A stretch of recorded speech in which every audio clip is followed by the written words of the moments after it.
مکتبہ فکر کے لوگوں نال گل نہیں کرتا پیا، اہل سنت والجماعت نے انہاں نال گل کر رہا ہاں۔ اپنے لوگوں دسنی چاہیے گل، میرا حق ہے میں منبر تے ہاں، باقی دوسرے مکتبہ فکر کے لوگ انہاں دے مسلک کے اندر جڑی چیزاں جائز سمجھ رکھے انہاں دا معاملہ ہے۔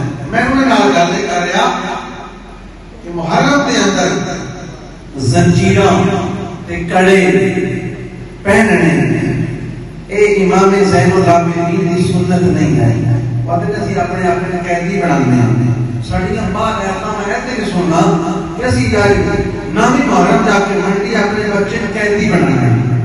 کتنی جہالت ہے، کتنی بدبختی ہے کہ نال سنی بھی سلاتے ہو۔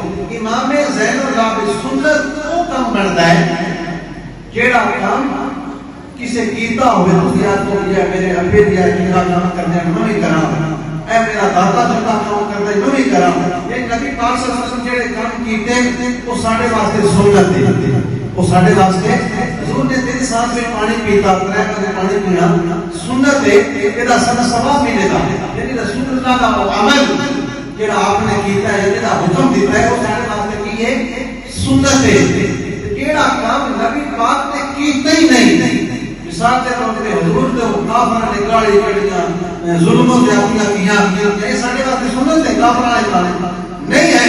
امام زین العابدین قربانی اور شہادت کو بعد امام زین العابدین کو کہہ کیتا ہے، یزیدیاں نے کیا کیتا، یزیدیاں نے انہوں نے کڑیاں لائیاں، یزیدیاں نے کام اگر اسی کرن لگ پئے اسی اپنے بچے دی قیدی کرنا ہے، یہ تو بڑی جہالت کیڑی ہے۔ ساڈے اندر عقل شعور نہیں ہے، سوچنا ہوگا کہ لویا سونا مرد دے حرام ہے، رسول اللہ نے اور خدا نے حرام کیتا ہے، اسی کوئی لویا اپنے ہاتھاں تے پا لئی جڑا یزیدیاں نے پہنایا سی۔ تو برادران اسلام سنت نہ بننی سی امام زین العابدین دی۔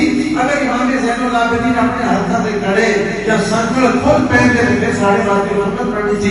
اسی کر لئیے اگر اپنا یہ کام کیتا ہی نہیں، یزیدیاں نے کیتا ہے، پھر سارے یزیدیاں دی سنت ادا نہیں کرنی چاہیے، بلکہ امام زین الدین علیہ السلام کے ساتھ ثابت قدم رہنا چاہیے۔ اس کو بعد سیاہ لباس، کالا لباس محرم کے اندر دوسرے فرقے کے لوگ پہنتے ہیں، لیکن سیاہ لباس پہننے کوئی حرج بھی نہیں ہے، گناہ نہیں ہے، کپڑا ہے، لیکن محرم کے دن کیونکہ وہ لوگ پہنتے ہیں ساڑی انہوں نے مشابہت نہیں ہونی چاہیے، وہ جائز سمجھتے ٹھیک ہے ساڑی انہوں نے گال نہیں، لیکن اہل سنت والجماعت کے لوگ محرم کے اندر کالے کپڑے نہ پڑھتا کہ انہوں نے مشابہت نہ ہوئے۔ رسول اللہ نے فرمایا کہ کس قوم نہ کی مشابہت اختیار کرو گے یوم عاشورہ دے یعنی نامی دسویں یا دامی گیارہویں دے روزہ رکھنے دے رسول اللہ نے حکم دیتا ہے۔ رسول اللہ کی بارگاہ میں عرض کی تھی کہ یا رسول اللہ یہودی کے کو نامی دسویں محرم کا روزہ رکھتے اس نے موسیٰ علیہ السلام کو فرعون کو نجات ملی، اللہ تعالیٰ نے کرم کیتا، ان کے شکر کے اندر نامی کا روزہ رکھتے۔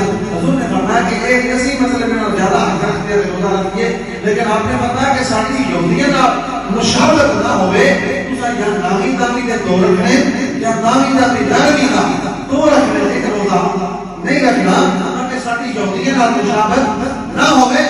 جڑے اپنی محفلوں میں صحابہ کرام کو گالی کڈن، تبرے کرن، بکواس کرن، ساری انہاں نال مشابہت ہونی نہیں چاہیے۔ تو برادران اسلام اس چیز کو کٹنا ہے۔ اس کے بعد غیر شرعی منتا ایک اکل نوی ایک منت نکلی ہے، وہ آدمی اسی منت منگی ہے، منی ہے اسی 72 گھران لونا، 72 شہداء کربلا میں جو ہے شہید اسی 72 گھران لو مانگ کے نا تو دا لنگر پکانا ہے تو لوگوں میں تقسیم کرنا ہے۔ ایک ایڈی منت ہے یہ پہلے کے ہی منت کا مرنی ہے کہ توبر کھوانا ہے، لنگر کھوانا ہے، تو منت کے لیے ایک ہی جہلانا کام ہے۔ اگر شہداء نے مانگا اپنا لنگر بڑھنے کے تو پہلے کے نہ منو کیونکہ یہ جہلانا منتا نہ منو، انہاں کو دور رہو، لنگر پکانا ہے اپنے خرچے سے پکاؤ یا کوئی اور طریقہ اپناؤ۔ تو اسی طرح انشاءاللہ کل جو ہے وہ ہماری